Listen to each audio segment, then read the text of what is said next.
नमस्कार, मी शिवशंकर शेवाळे, बायोफॅक्टर प्रतिनिधी.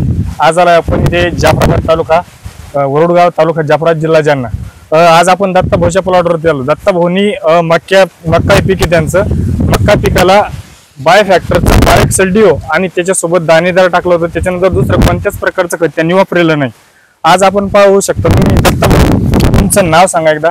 दत्ता शामराव करडेल, राहणार वरुड. बरं, मोबाईल नंबर 8408057623. 8408057623. दत्ता भाऊ, तुम्ही लागवड कर ज्यावेळेस मक्का लागवड केली तर त्यावेळेस कोणतं खत वापरलं होतं?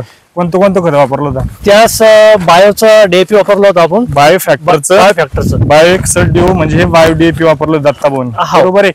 आणि त्याच्यासोबत 18 वापरलं होतं. 18. तर त्याची तुम्हाला उगवण शक्ती कशी काय, जर्मिनेशन कसं काय वाटलं? उगवण शक्ती नंबर 1 ला वाटलं त्याचं. शेजारची आणि ते आपली एका शेळेस लावता असताना त्याशी लेट झाले, पण आपल्या अगोदर आली. ओके, ठीक आहे. त्यानंतर तुम्ही दुसरा डोस कधी टाकला? दुसरा डोस त्यानंतर 15 दिवस झाले. 15 दिवसानंतर वापरला. 15 दिवसानंतर तुम्ही डबल काय टाकलं? 15 दिवसानंतर त्याला बायोफोर्स, बायोएक्सेल डिओ आणि दाणेदार. त्याच्यानंतर तुम्ही युरिया वगैरे? नाही, काहीच नाही. तर दादांनी युरिया वगैरे काही वापरला नाही, तरी बी त्यांचा प्लॉट बघू शकता तुम्ही. सर्व प्लॉट बघा.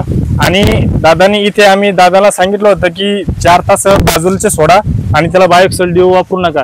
तर तुम्ही याची तुलना बघू शकता की हे 4 तास याच्यातला बदल आणि ही इकडचं बघू शकता तुम्ही कसं प्लॉट वाढेल आहे. तर दादा, तुम्ही बायोएक्सेल डिओ वापरल्याच्या नंतर समाधानी वाटली? हा, एकदम समाधानी. शेतकऱ्यांनी वापरावं. सर्व शेतकऱ्यांनी सर्व पिकाला वापरलं, काय अडचण? सर्व पिकाला चालतं, काहीच अडचण नाही. ओके, सोयाबीनलाही वापरले आणि वापरलं. तर ह्या वरुड नगरी म्हणल्या सगळ्या शेतकऱ्यांना तुम्ही वापरू, जर त्यांना वापरलं तर काही अडचण नाही. काहीच नाही. बरोबर. ओके, धन्यवाद.